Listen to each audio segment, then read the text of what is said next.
Pong Jesus Nazareno.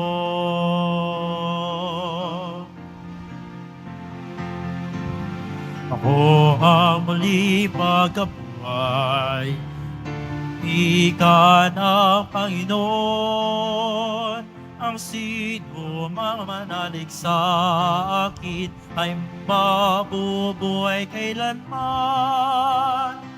Viva pong Jesus Nazareno, awit at papuri, alay namin sa iyo. Tingin ang dalangin at pagsamo na bayan mo. Viva pong Jesus Nazareno.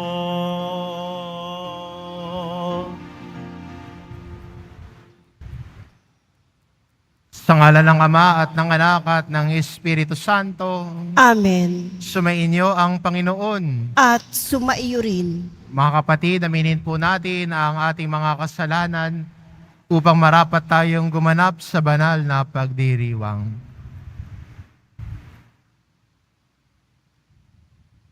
Inaamin ko Sa makapangyarihang Diyos at sa inyo mga kapatid, na lubha akong nagkasala sa isip, sa salita, sa gawa, at sa aking pagkukulang.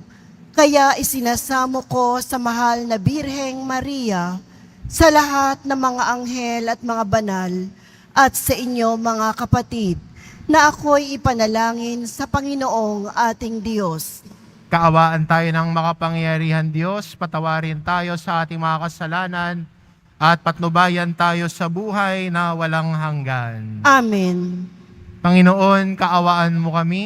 Panginoon, kaawaan mo kami. Kristo, kaawaan mo kami. Kristo, kaawaan mo kami. Panginoon, kaawaan mo kami. Panginoon, kaawaan mo kami. Manalangin tayo. Ama naming makapangyarihan, ipagkaloob mong sa aming pagkilala ng iyong anak para sa amin na buhay talaga. Kami naway maging kasalo niya pakundangan sa pag-ibig ng Espiritong kanyang padala, sapagkat siya ang tagapamagitan magpa sa walang hanggan. Amen. Magsiupo muna po ang lahat.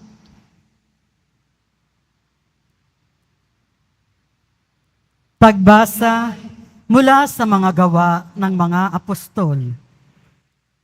Noong mga araw na iyon, masidhi ang pagnanais ni Saulo na usigin at patayin ang mga alagad ng Panginoon.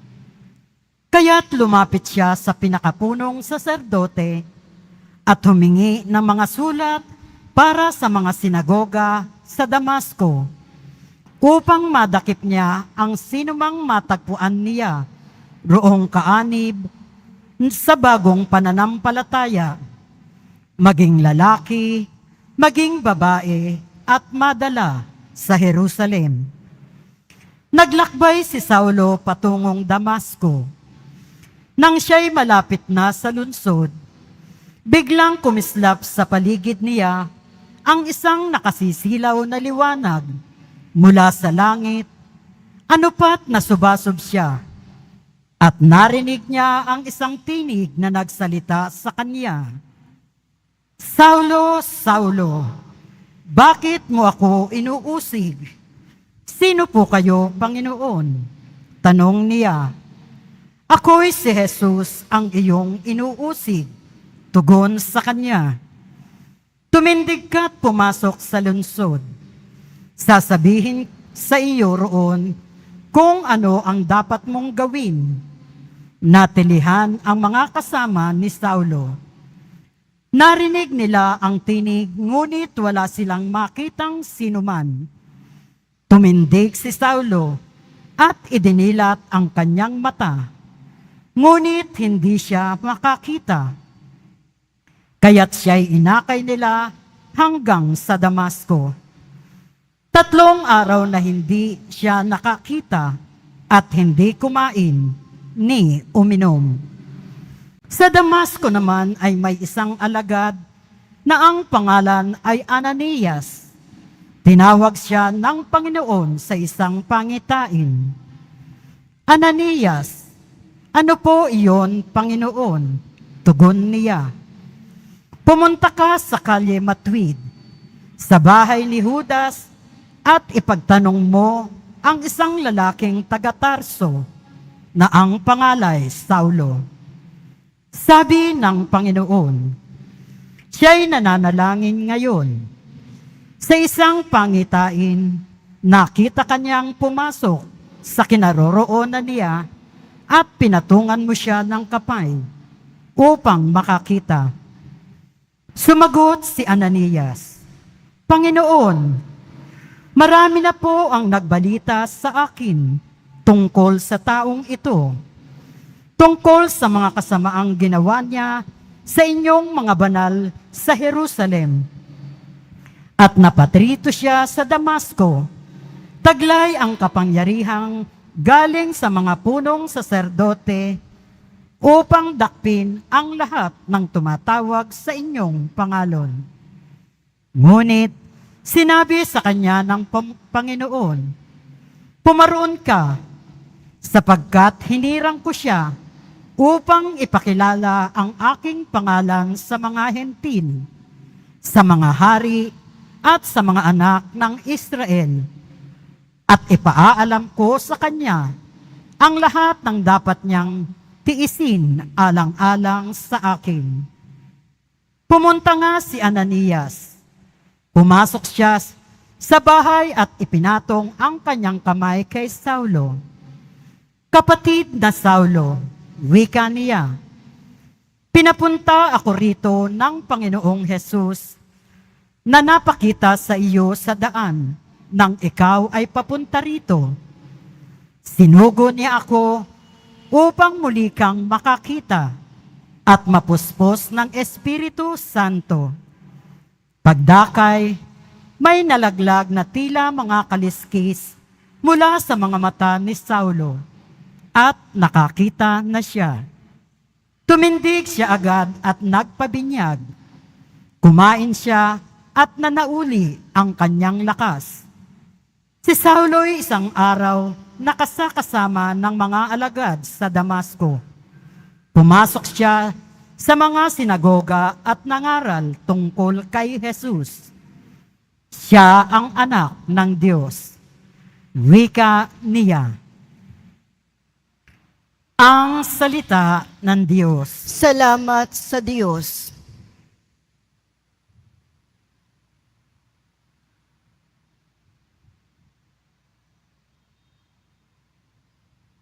Humayot dalhin sa tanan, mabuting aral. Humayot dalhin sa tanan, mabuting balitang aral. Purihin ang poon. Dapat na purihin ng lahat ng bansa.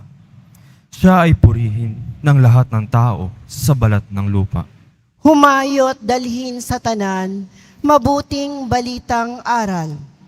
Pagkat ang pag-ibig na ugol sa atin, dakila at wagas. Ang katapatan niya'y walang wakas. Humayot dalhin sa tanan, mabuting balitang aral. Magsitayo na po ang lahat.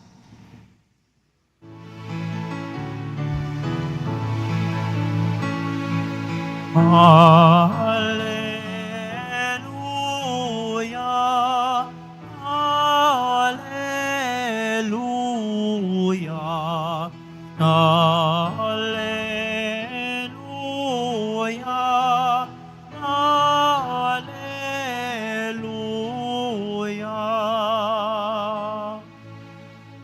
Ang sinumang kumakain ng katawang aking hain ay nananal sa akin.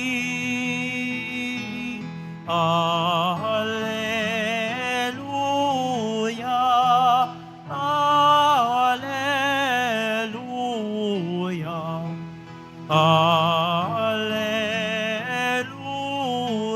Alleluia.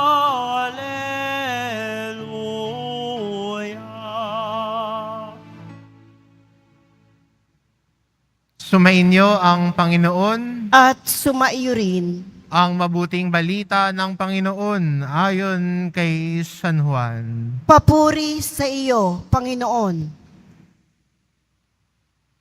Noong panahon iyon, nagtalo-talo ang mga Hudyo. Paanong maibibigay sa atin ng taong ito ang kanyang laman upang kanin? Tanong nila. Kaya't sinabi ni Jesus, tandaan ninyo, malibang kanin ninyo ang laman ng anak ng tao at inumin ang kanyang dugo. Hindi kayo magkakaroon ng buhay. Ang kumakain ng aking laman at umiinom ng aking dugo ay may buhay na walang hanggan at muli ko siyang bubuhayin sa huling araw. Sapagkat ang aking laman ay tunay na pagkain at ang aking dugo ay tunay na inumin. Ang kumakain ng aking laman at umiinom ng aking dugo ay nananahan sa akin at ako sa kanya. Buhay ang amang nagsugo sa akin at ako'y nabubuhay dahil sa kanya. Gayon din naman ang sinumang kumain sa akin ay mabubuhay dahil sa akin. Ito ang pagkaing bumaba mula sa langit. Ang kumakain ito ay mabubuhay magpakailanman. Hindi ito katulad ng kinain ng inyong mga magulang na sa ilang. Namatay sila bagamat kumain niyon. Sinabi ito ni Jesus nang siya'y nagtuturo sa sinagoga sa Capernaum. Ang mabuting balita ng Panginoon. Pinupuri ka namin, Panginoong Heso Kristo. Magsiupo na po ang lahat.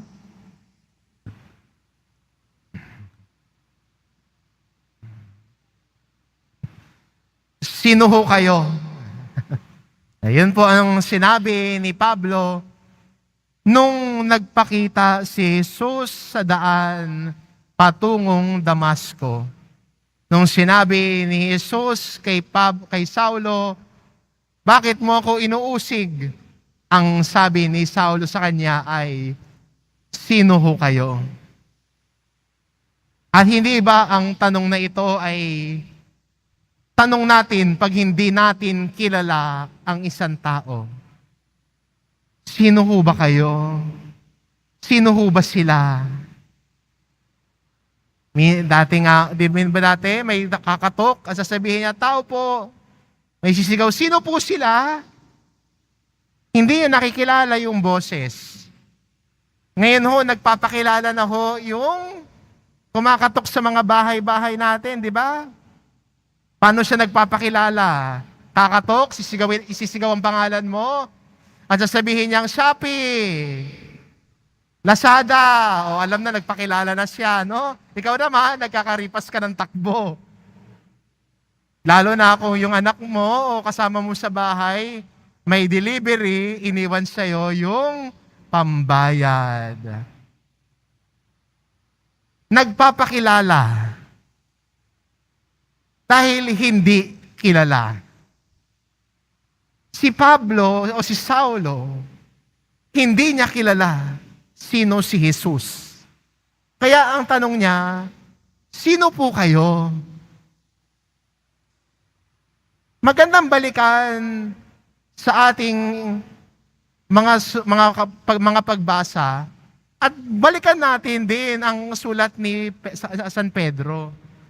Nabasa natin ito nung nakaraang linggo. Sinabi niya doon na ang tao nakakakilala sa Diyos ay sumusunod sa kanyang mga aral at utos.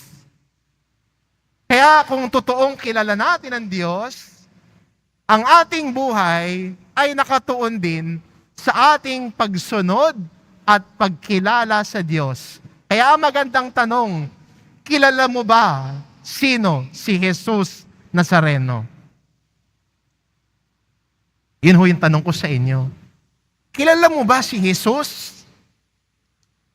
Sasabihin niyo sa akin, Father naman, 30 years na akong pumupunta ng Quiapo. Tuwing Biyernes, Father, walang patid. Init man o araw. Father, pumupunta ako ng Quiapo tuwing Biyernes. Tapos itatanong mo sa akin kung kilala ko ba si Jesus? Father, bata pa lang po ako. Sumasama na ho ako sa traslasyon. Pumapasan po ako. Kumakapit po ako sa lubid. Senior na ako, Father. Tatanong mo sa akin kung kilala ko ba si Jesus? Magandang tanong, ano ba ang pamantayan ni San Pedro para makilala natin si Jesus? Baka yung isip, Father, laking Quiapo ako. Dito na kami pinanganak, Father. Kilala namin si Jesus Nazareno, Father. Pero ang tanong, kilala mo ba talaga si Jesus? Kilala mo ba talaga si Jesus? Ang sabi ni San Pedro sa kanyang sulat, ang taong nagsasabing kilala ko si Jesus, pero hindi sumusunod sa kanyang aral at utos, ay sinungaling. Ang taong nakakakilala kay Jesus, sinusundan ang aral at turo ni Jesus. Sinusundan ang halimbawa ni Jesus. At paano ba namuhay si Jesus? Naging masunurin si Jesus Nazareno hanggang kamatayan sa krus. Diba? Itong sinabi ni San Pablo, si Jesus Nazareno ay naging masunurin hanggang kamatayan sa krus. Kung paanong si Adan ay sumuway sa utos ng Diyos, si Jesus naman naging masunurin hanggang kamatayan. Kung paanong kay Adan pumasok ang kamatayan dahil sa kanyang pagkamasuwayin, pumasok naman ang buhay dahil sa pagkamasunurin ni Jesus. Kaya maganda rin para sa atin bilang Kristiyano, kung gusto nating makilala at lubos na makilala si Jesus Nazareno sa buhay natin, simulan natin sa pagiging katulad ni Jesus.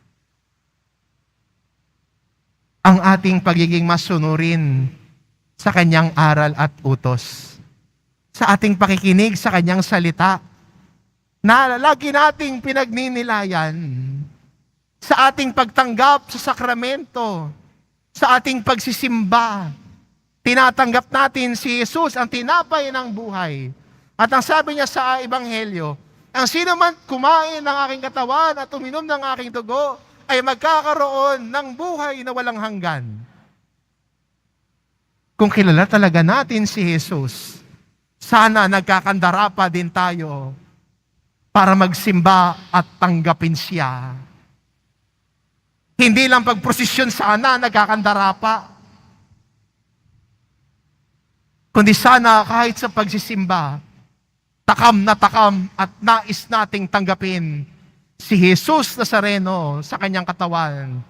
Dahil ang sabi niya, ang uminom ng aking dugo at kumain ng aking katawan ay magkakaroon ng buhay na walang hanggan. At hindi ba yan ang alok sa atin ni Jesus? Na tayo ay magkaroon ng buhay na walang hanggan. Kaya nga siya nagpakasakit sa krus para akayin tayo sa buhay na walang hanggan. Sa buhay na kapiling ang Ama. Na hindi na tayo malayo sa Ama, kundi sa kanyang aral at turo, makilala natin sino ang Ama. Sa kanyang aral at turo, ay tahakin natin ang daan patungo sa Ama na pinangunahan na ni Jesus Nazareno para sa atin. Ang daan ng kaligtasan, ang daan ng pagbabagong buhay, ang daan ng pagsunod at pagtalima sa aral at turo ni Jesus Nazareno. Kaya kung tatanungin, kilala mo ba si Jesus? At sana, kung hindi pa natin masagot na, Father, kilala ko siya, sana ang masagot din natin, Father, gusto ko siyang makilala at gusto ko siyang mas kilalanin pa. Sabi ho ni San Pedro sa kanyang mga sulat, ang tao nakakakilala sa Diyos, nakikinig sa kanyang mga aral at turo. Nakikinig sa salita ng Diyos. Sinasabuhay ang salita ng Diyos. Yan ang taong nakakakilala kay Jesus. Kaya si San Pablo, nung nakilala na niya si Jesus Nazareno, na nagpakita sa kanya sa daan patungong Damasco, pinago na niya ang kanyang buhay. Tinalikuran na ang kanyang dating gawain. Sa pagiging taga-usig ng mga Kristiyano, siya ngayon ay naging masigasig na tagabahagi ng mabuting balita ni Kristo. Ito yung conversion experience niya. At sana tayo din bilang mga Kristiyano, bilang mga deboto ng mahal na pong Jesus Nazareno, magkaroon din tayo ng ating tinatawag na conversion experience. Karanasan ng pagkakilala natin kay Jesus. Karanasan na nakita natin si Jesus. At mula sa pagkakita at pagkakilala, nagbabago ang buhay natin.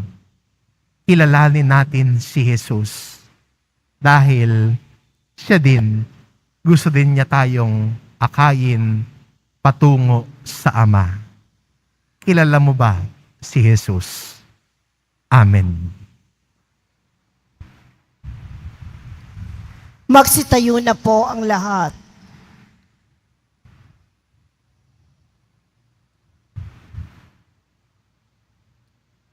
Minamahal ko mga kapatid, ibinigay sa atin ng Ama ang kanyang anak bilang tunay na pagkain at tunay na inumin sa hapag na ito.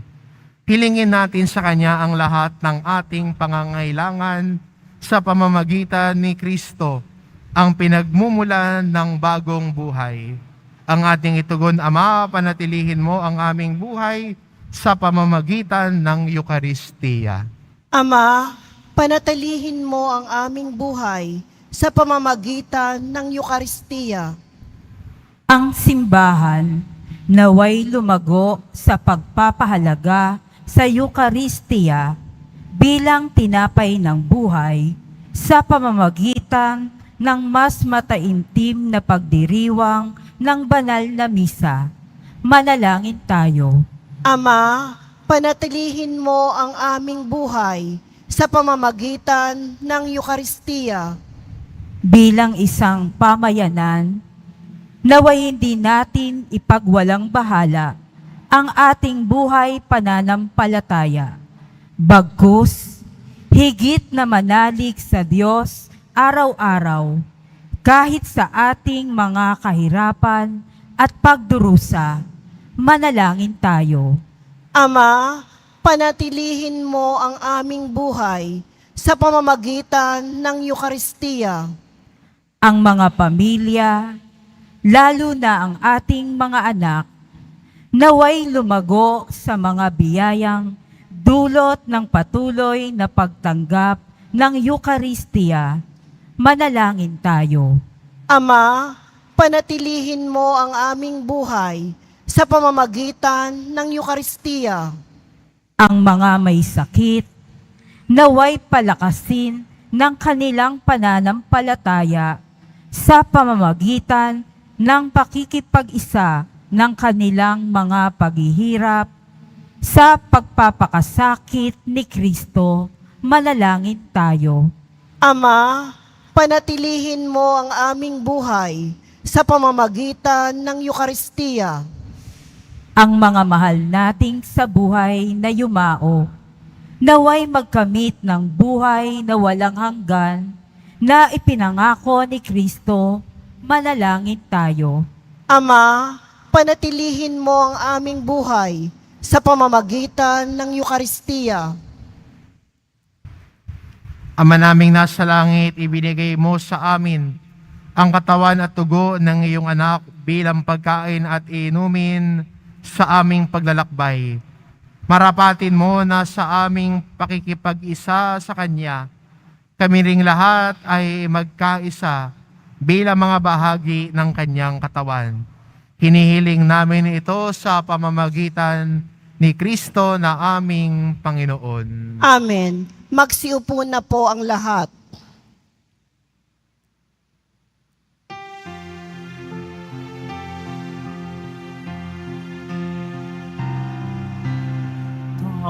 Tanggapin mo, O Panginoon, ang alay ng bayang nagdiriwang. Purihin mo bigay ang alak at tinapay, handog na pagkabuhay. Tanggapin mo, O Panginoon, ang alay ng bayang nagdiriwang. Puhunan mo bigay ang alak at tinapay, handog na pagkabuhay.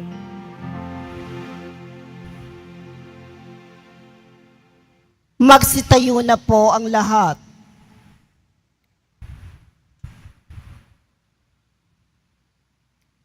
Manalangin kayo mga kapatid upang ang paghahain natin ay kalugdan ng Diyos amang makapangyarihan.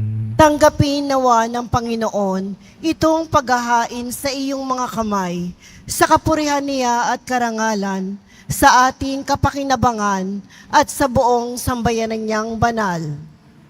Ama naming lumikha, para mo ng awa gawin mong banal ang mga alay naming sa iyo sana ang kalugdan, at kami gawin mong hain sa iyo'y laging nakalaan, sa pamamagitan ni Hesukristo, kasama ng Espiritu Santo, magpasawalang hanggan. Amen. Sumainyo ang Panginoon. At sumaiyo rin, Itaas sa Diyos ang inyong puso at diwa. itinaas na namin sa Panginoon. Pasalamatan natin ang Panginoong ating Diyos. Marapat na siya ay pasalamatan. Ama naming makapangyarihan, tunay ngang marapat na ikaw ay aming pasalamatan. Ngayong ipinagdiriwang ang paghahain ng Mesiyas, ang maamong tupa na tumubos sa aming lahat. Naghahaing walang humpay ang anak mong minamahal, upang magkasalo-salo ang tanan sa biging ng iyong buhay. Hindi na mamamatay ang inihain sa krus. Ang sa krus ipinakoy buhay lagi bilang handog. Kaya kaisa na mga anghel na nagsisiawit ng papuri sa iyo, nang walang humpay sa kalangitan, kami nagbubunyi sa iyong kadakilaan.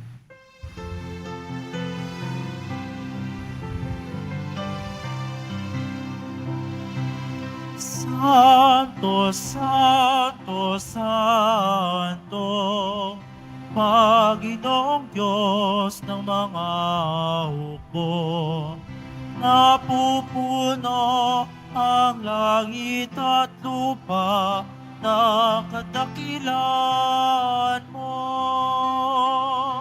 Hosana, Hosana sa kaitaasan, Hosana, Hosana sa kaitaasan. Pinagpalaan na paririto sa ngalan ng Panginoon. Hosana, Hosana sa kaitaasan, Hosana, Hosana sa kaitaasan. Magsiluhod po ang lahat.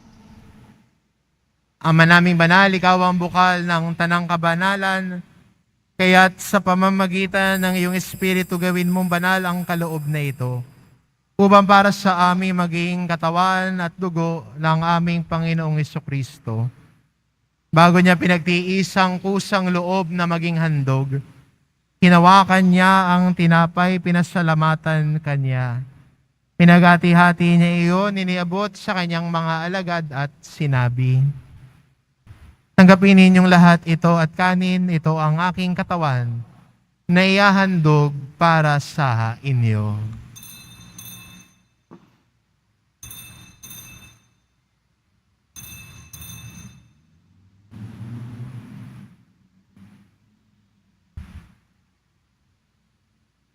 Gayon din naman na matapos ang hapunan, hinawakan niya ang kalis. Muli kanyang pinasalamatan. Iniabot niya ang kalis sa kanyang mga alagad at sinabi, "Tanggapin ninyong lahat ito at inumin ito ang kalis ng aking dugo. Nang bago at walang hanggang tipan, ang aking dugo na ibubuhos para sa inyo at para sa lahat sa ikapagpapatawad ng mga kasalanan. Gawin ninyo ito sa pag-alala sa akin."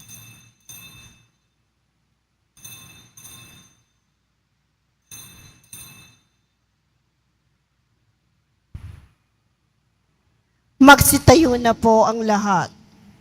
Ipagbunyi natin ang misteryo ng pananampalataya. Si Kristo'y namatay, si Kristo'y nabuhay, si Kristo'y babalik sa wakas ng panahon. Ama, ginagawa namin ngayon ang pag-alala sa pagkamatay at muling pagkabuhay ng iyong anak, kaya't inaalay namin sa iyo ang tinapay na nagbibigay buhay at ang kalis na nagkakaloob ng kaligtasan. Kami nagpapasalamat dahil kami iyong minarapat na tumayo sa harap mo para maglingkod sa iyo. Isinasamo namin kaming magsasalo-salo sa katawan at dugo ni Kristo ay mabuklod sa pagkakaisa sa pamamagitan ng Espiritu Santo. Ama, lingapin mo ang iyong simbahang laganap sa buong daigdig. Puspusin mo kami sa pag-ibig kay San Francisco na aming Papa at ni Jose na aming Obispo at ang Tanang Kaparian. Alalahanin mo rin ang mga kapatid naming nahimlay na may pag-asang sila'y muling mabubuhay. Gayon din ang lahat ng mga pumanaw. Kaawaan mo sila at patuloyin sa iyong kaliwanagan. Kaawaan mo at pagindapatin kaming lahat na makasalo sa iyong buhay na walang wakas. Kaisa na mahal na Birheng Maria na ina ng Diyos, ng kabiyak ng puso niyang si San Jose, kaisa ng mga apostol at ng lahat ng mga banal na namuhay dito sa daigdig ng kalugod-lugod sa iyo, maipagdiwang nawa namin ang pagpupuri sa ikararangal mo sa pamamagitan ng iyong anak na aming Panginoong Heso Kristo. Sa pamamagitan ni Kristo, kasama niya at sa Kanya, ang lahat ng parangal at papuri ay sa iyo, Diyos amang makapangyarihan, kasama ng Espiritu Santo, magpa sa walang hanggan.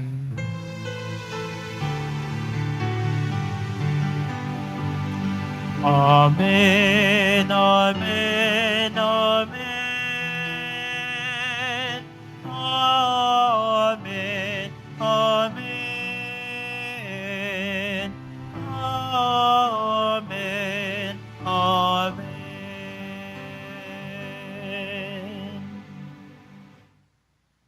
Sa tagubilin ng mga nakagagaling na utos at turo ni Jesus na Panginoon natin at Diyos, ipahayag po natin ng lakas loob.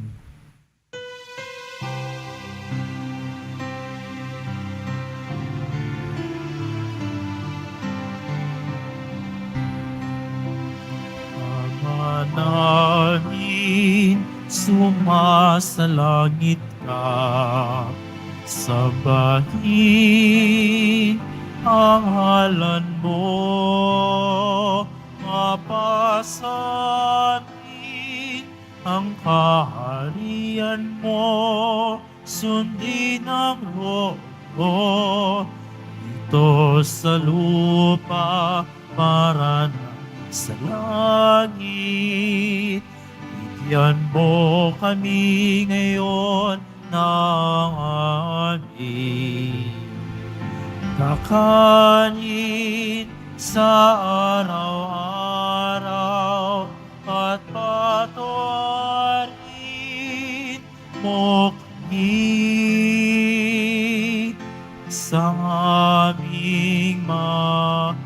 sala para na papatawad namin sa nagkakasala sa amin, at huwag mo kaming ipagkulot sa tukso at yadya mo kami sa lahat ng masama.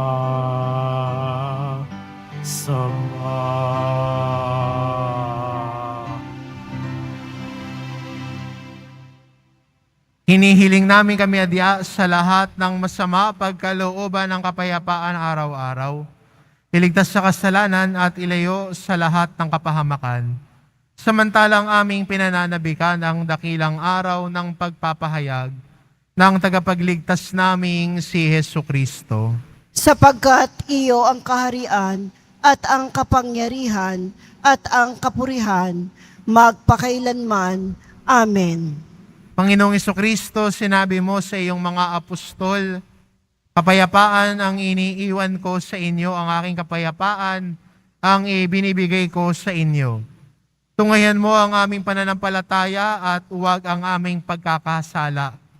Pagkalooban mo kami ng kapayapaan at pagkakaisa, ayon sa iyong kalooban, kasama ng Espiritu Santo, magpasawalang hanggan. Amen. Ang kapayapaan ng Panginoon ay laging sumainyo. At sumaiyo rin. Magbigayan kayo ng kapayapaan sa isa't isa.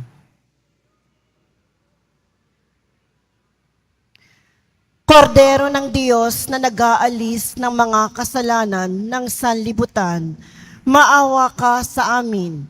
Kordero ng Diyos na nag-aalis ng mga kasalanan ng sanlibutan, maawa ka sa amin. Kordero ng Diyos na nag-aalis ng mga kasalanan ng sanlibutan, ipagkaloob mo sa amin ang kapayapaan. Magsilhod po ang lahat.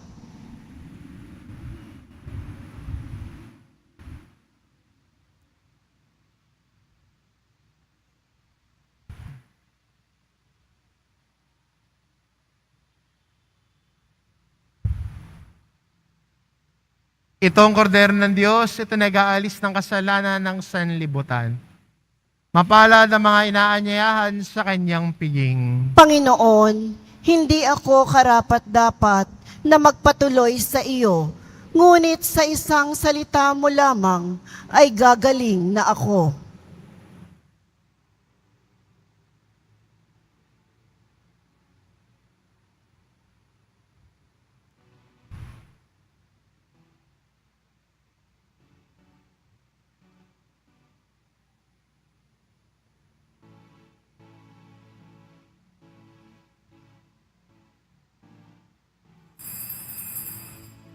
Para sa lahat ng tatanggap ng banal na komunyon, sasagot po tayo ng amen pagkasabi ng pari o ng lay minister ng katawan ni Kristo at isubo agad sa bibig bago umalis sa harapan ng pari o lay minister. Sumunod po tayo.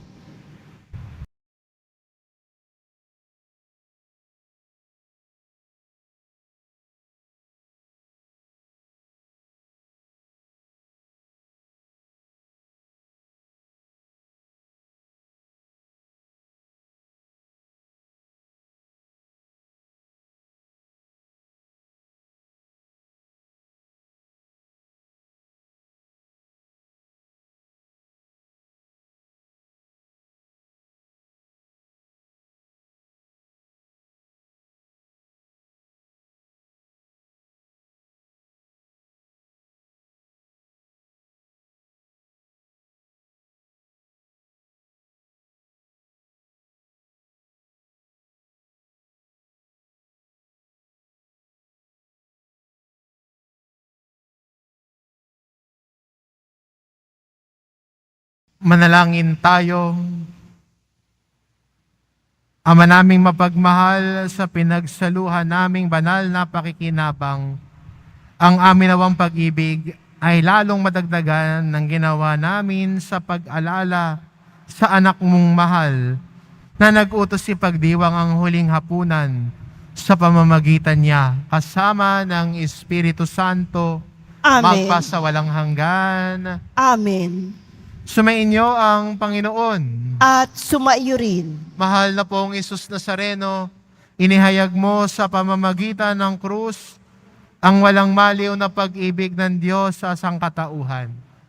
Pakinggan mo ang kahilingan ng iyong angka na nagsusumamo sa iyo. Makakamtanawa nila ang iyong katugunan at tanggapin ang kasagutan ng may utang na loob na tinatanaw.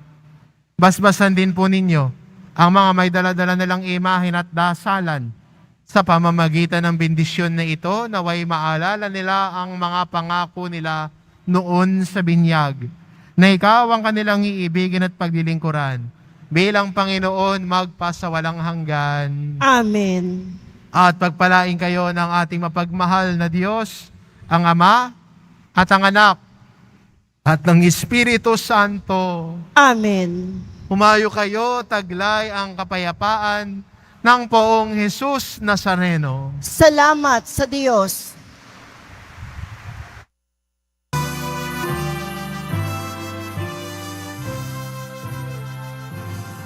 Nuestro Padre Jesus Nazareno, sinasamba ka namin, binibindo ka namin, aral mo ang aming buhay at kaligtasan.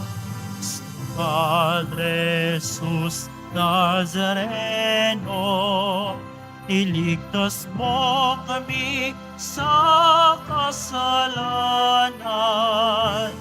Ang krus mong kinamatayan ay sagisag na aming kaligtasan. Nuestro Padre Jesus Nazareno, dinarangal ka namin. Nuestro Padre Jesus Nazareno, nilulwalhati ka namin. Nuestro Padre Jesus Nazareno, dinarangal ka namin. Nuestro Padre Jesus Nazareno, nilulwalhati ka namin.